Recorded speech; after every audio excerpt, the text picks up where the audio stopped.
The German system has four pillars of support, and without all four, it doesn't work.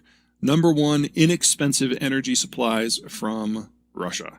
It's the only place that the Germans can get the stuff cheap, and it forms the basis of their heavy industry, which provides the materials for their medium and their light industries. So if something happens that in the base level, it's not just that they have a problem with electricity, although they do.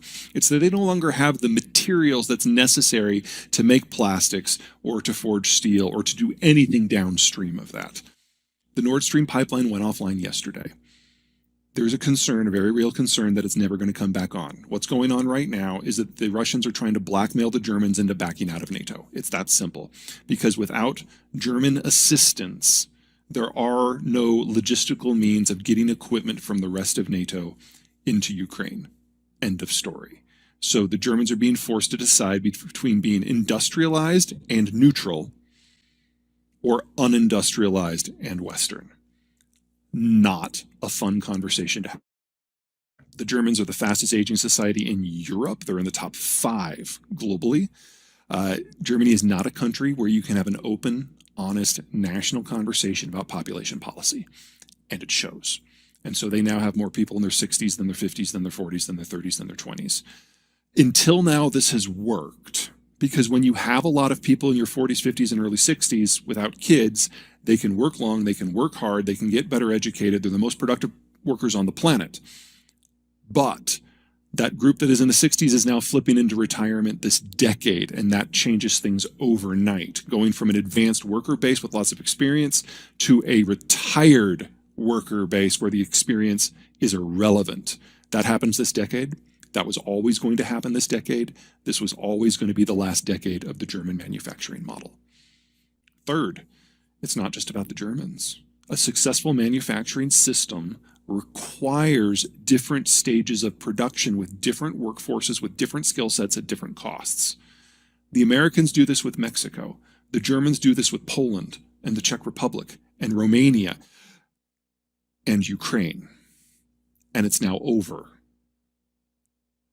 And then finally, you need globalization. Because when you have an advanced population that's top heavy, you don't have enough people to consume. You have to export the stuff. And the Americans have lost interest. So it's not just Nord Stream. That's just the proximate cause of the day. All 4 of these pillars were already breaking. The demographic ones were definitely going to break completely this decade. With the Americans, it all depends upon our mood. And then, of course, the Russians are just forcing things into the light right now.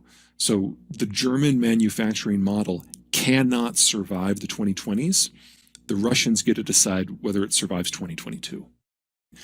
The demographic situation now there is so bad that, and the aging is happening so quickly, and the birth rate dropped so low so long ago, that by 2050, the population of China will be less than half of what it is today. And we're already in a situation in I was going to phrase that wrong. Well, remember, Germany has more in their 60s and their 50s and their 40s and so on. Their demographic does this towards the children. China's does this. Right. Their point of no return was 30 years ago. This is not a recent thing. Combination of the fastest urbanization humanity has ever experienced with the one-child policy at the same time, that was national suicide, and now they're dying. They no longer have a workforce that is competitive in any manufacturing sector. There is not a product that is made anywhere else in the world that, there's not a product made in China that can't be made cheaper elsewhere. And the only reason we still think of China as a manufacturing power at all is because of the pre-existing sunk costs of the industrial plant, but the COVID lockdowns are even removing that from the table. So there's no reason to expect China to ever get better. Also, their energy comes from a continent away, except for the part that comes from 2 continents away.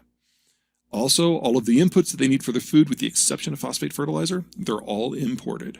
So anything happens to globalization for any reason, and this is a country that just ceases to exist. There is no way with deglobalization that China emerges from this decade with more than 700 million people. It's going to be that bad and that catastrophic. It's a fun little compare and contrast.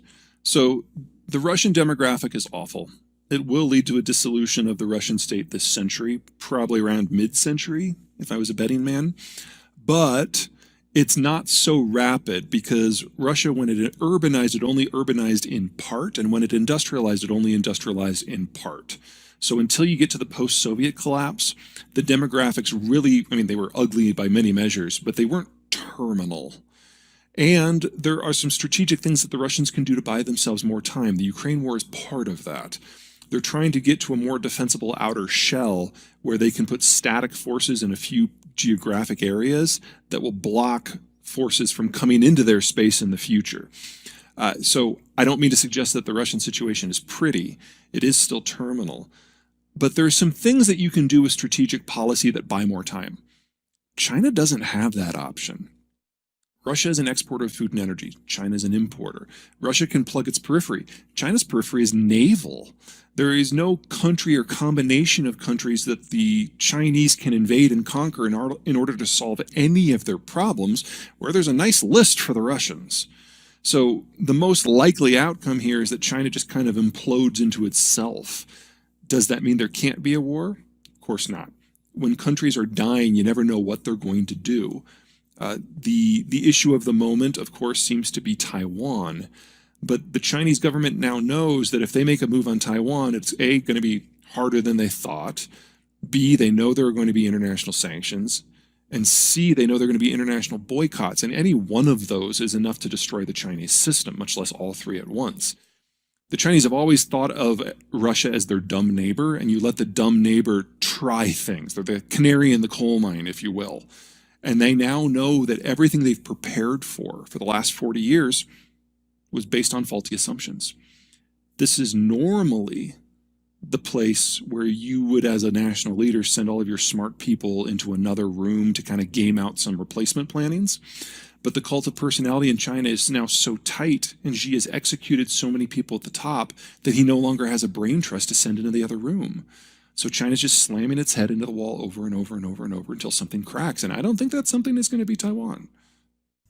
When the Russians did that first thunder run to Kharkiv and Kiev, and they realized that they were not going to be welcome in as saviors, that no one had bought their propaganda but themselves, they had to reassess. The problem with Ukraine from the Russian point of view is not that it's in one of those geographic gaps, it's that it's on the way to two of them. So it's not that the Russians aren't going to stop until they have all Ukraine. It's that they won't stop when they have all of Ukraine. And that meant they had to dust off an older playbook. And that's why we're seeing all their artillery now. They're deliberately destroying every piece of civilian infrastructure they can see, specifically agricultural infrastructure, to make sure that the land is uninhabitable for at least several years, because that forces the population to self-segregate either into refugees, which leave and you don't have to worry about them, or anyone who just stays is clearly a fighter and you can set the Wagner group or the Chechens on them just to wipe them out. And that's what we've seen in southern Ukraine and eastern Ukraine for the most part. And we're seeing these incremental gains by artillery. If the Russians succeed, that doesn't simply destroy the Ukrainian nation and the Ukrainian state. It's just the next step into getting to those gaps. And that means Estonia, Latvia, Lithuania, Poland, Moldova, and Romania have to fall as well. On the western periphery of the Russian space, those are the countries that the Russians feel they have to